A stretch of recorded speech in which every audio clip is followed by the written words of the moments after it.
चित्रंगी विधानसभा क्षेत्र 79 से जहां गोंडवाना गणतंत्र पार्टी व बहुजन समाज पार्टी के संयुक्त गठबंधन ने भाजपा और कांग्रेस पर निशाना साधते हुए आरोप लगाए कि इन दोनों पार्टियों ने मध्य प्रदेश की जनता के साथ छलावा किया। साथ ही दोनों पार्टियों की जो भी योजनाएं हैं वह औपचारिकता मात्र रह गई। वास्तविक रूप से देखा जाए तो चित्रंगी विधानसभा में स्वास्थ्य व्यवस्था चरमरा चुकी है, शिक्षा व्यवस्था ध्वस्त हो चुकी है, जंगल काटे जा रहे हैं, भ्रष्टाचार से क्षेत्र की जनता त्रस्त है, पात्र जनता अपने अधिकार के लिए ठोकरें खाने को मजबूर है। इसलिए गोंडवाना गणतंत्र पार्टी और बहुजन समाज पार्टी के प्रत्याशी एवं पदाधिकारी ने क्षेत्र की जनता से अपील की, चुनाव चिन्ह आरी पर क्षेत्र की जनता वोट करे और गोंडवाना का विधायक जिताए, चित्रंगी को विकसित बनाए, ये अपील की गई है। इस दौरान विधानसभा प्रत्याशी चित्रंगी शैलन सिंह आयाम, जिला अध्यक्ष गोंडवाना दल प्रताप सिंह, जिला प्रभारी बहुजन समाज पार्टी परमहंस प्रसाद, जिला सचिव गोंडवाना व सरपंच मगैया दारोगा सिंह आयाम सहित सैकड़ों की संख्या में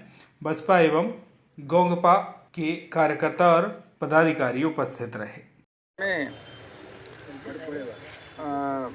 बहुजन समाज पार्टी और गोंडवाना गणतंत्र पार्टी ये सामूहिक रूप से चुनाव लड़े हुए हैं और हमारे गोंडवाना पार्टी से दल प्रताप सिंह जी हैं। आपसे हम जानना चाहते हैं कि आप जनता के बीच में किन मुद्दों को लेकर आप जाएंगे।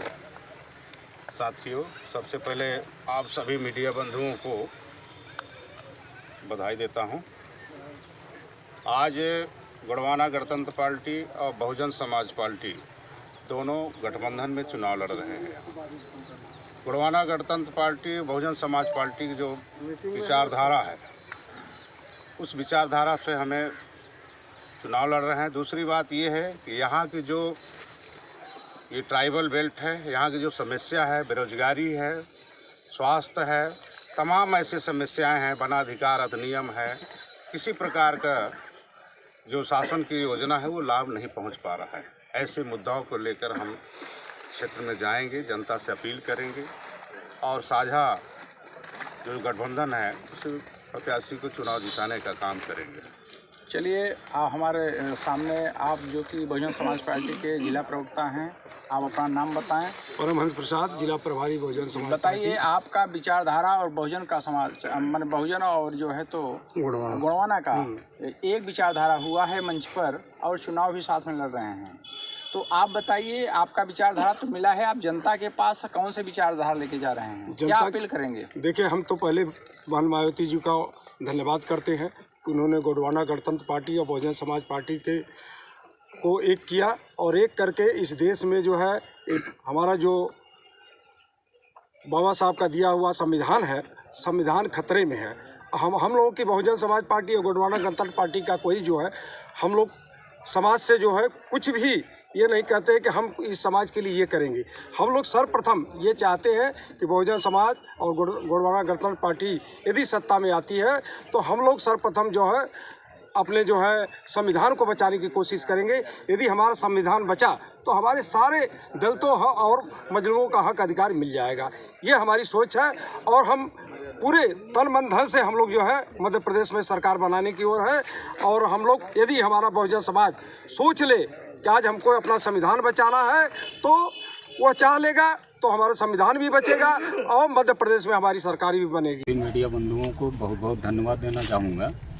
और आज बहुजन और गोंडवाना गठबंधन में चुनाव मैदान में कूद चुकी है और जिस प्रकार से आप सभी लोगों को मालूम ही है कि कांग्रेस बीजेपी जो सत्ता कर चुकी है उन्होंने अपने उपलब्धियां गिना रही हैं, लेकिन हमारे देखने के अनुसार जहां जहां जिस भी क्षेत्र में मैंने गया समस्या ही समस्या है।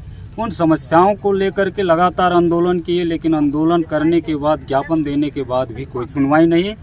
उनकी उपलब्धियां सिर्फ कोरे कागज में है, जमीनी स्तर पे कहीं भी नहीं है। जैसे आप बता सकते हैं कि क्या क्या उपलब्धियां उनकी कोरे कागज पर हैं? अभ्यारण्य में जो आपकी रजिस्ट्री है, रजिस्ट्री के लिए हमने ज्ञापन दिया। रजिस्ट्री होना बंद हुआ है जो अभ्यारण्य बगदरा के, उसके लिए हमने ज्ञापन दिया, उसका भी कोई कार्यवाही नहीं। हमें आश्वासन बस दिया गया कि इसको जल्द बहाल करेंगे।